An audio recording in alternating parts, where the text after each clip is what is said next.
It's really amazing that Conservatives don't get discouraged going to work every day, just knowing that they bring the people's concerns to the House only to get responses like this. I shouldn't be surprised, but I don't have any words for this utter disrespect. Here's the clip. Honourable member for Thornhill. Across the country, Mr. Speaker, Canadians are struggling, and they're struggling with 40-year highs in inflation. They're struggling with the highest interest rates in the G7. They are struggling with the highest housing prices on record. Gas, groceries, home heating, those aren't luxuries. They never have been. But they are getting further and further out of reach for Canadians, and that's an indictment of a government that stands in this place every day claiming to understand the pain of Canadians while simultaneously raising taxes on them. Over and over again in this House, we have called for the government to cancel all planned tax increases, including the payroll tax hikes planned for January 1st and the tax hikes on gas, groceries, and home heating planned for April 1st. And today we do it again as I stand in this House on behalf of those in Thornhill and Canadians across the country to support the motion that will commit to no new taxes on gas, groceries, home heating, and paychecks. I hope this is a wake-up call to a government that continues to tell Canadians that they've never had it better, and that this is an entirely global problem. Imagine that in 2008, during the last financial crisis, anyone in this House would raise in their seats and tell Canadians there is no problem here and that the whole world is facing the issue, so we shouldn't be all that concerned because some platitude, something arbitrary. Imagine the backlash. The good news is that we were better positioned to be able to bring forward an economic action plan back then that had Canada last into the recession and first out. And that's not going to be the case.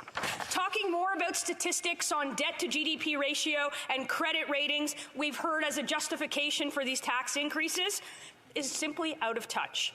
Credit ratings don't buy gas. Credit ratings don't buy winter jackets. Credit ratings don't buy work boots. Credit ratings don't buy the things that Canadians need. And now Liberals want to add to that struggle. They want to take more of Canadians' hard-earned money. They want to ignore the well-being of everyday people who desperately need relief. I hear it. I'm sure they do too. They want to divide them and call them names, and perhaps they might understand that those have consequences. But given today's date, I'm not sure that they do. I don't know how you classify the Liberal tax plan as anything other than a tax plan, although I think we've heard countless references to words like contributions, funds, taxes by another name. Like almost all members in this House, I hear from my constituents every day whose kids can't afford a home, some who can't afford to get to work, who can't afford to feed their family nutritious diets. We need to ask ourselves, are more taxes the real solution to this affordability crisis? Is doubling down on the same approach that got us into this mess is the way to get us out? The Liberals and the NDP say yes. The Conservatives say no, and Canadians pay a vast amount of their income taxes to this government, and only the Liberals and the NDP, as their dance partners, would think that that number needs to go higher rather than lower. If the government was at all in touch with the economic reality, they'd know that you can't tax your way to balanced budgets. You can't tax your way to prosperity, and more spending is not going to get inflation under control. If the debate in this House is about what is a tax or what isn't a tax, I thought I'd share a few ways that the government is actually taxing Canadians, making life harder, because that seems unclear to the other side today. On paychecks, the finance minister admitted that she wants to raise EI premiums by $2.5 billion and not even fund EI. CPP premiums are on the rise, and payroll taxes on the average Canadian worker are about $700 higher than they were when Conservatives left office. In the energy sector, Liberals imposed a carbon tax. It started at $30 a tonne, then $40, now $50. They promised Canadians before the election that it would never go higher. But we should have known better, because the Environment Minister's plan is to triple the carbon tax to $170 a tonne. They are tripling the carbon tax 3 times. Times 3. You will pay 3 times more than you do now. They want to add an extra 40 cents a litre to gas to go with the 40-year high in inflation. They tell Canadians to get more. They tell Canadians that they get more than they pay, and that's not true. The Parliamentary Budget Officer agrees. And worse, emissions in this country have risen every single year except for the year that the country was shut down. Tripling the price without even making a dent in emissions and presenting that they are returning that money to Canadians doesn't make a whole lot of sense. On tax credits, the Liberals promised a rebate for all consumers forced to pay their punitive carbon tax. But this year, the average household in Ontario, a place where I'm from, they pay $360 more in carbon taxes than they get back. So there really is no justification. It doesn't work. You pay more than you get back. And it's going up to 3 times. On food, the Prime Minister's increased taxes on farmers' pay and decreased amount of output that they produced.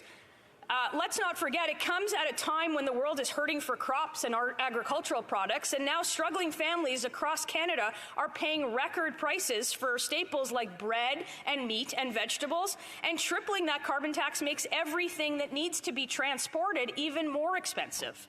And let's not forget about the inflation tax, the invisible tax, eating away at Canadians' paychecks, brought on by 7 years of inflationary deficits and reckless spending.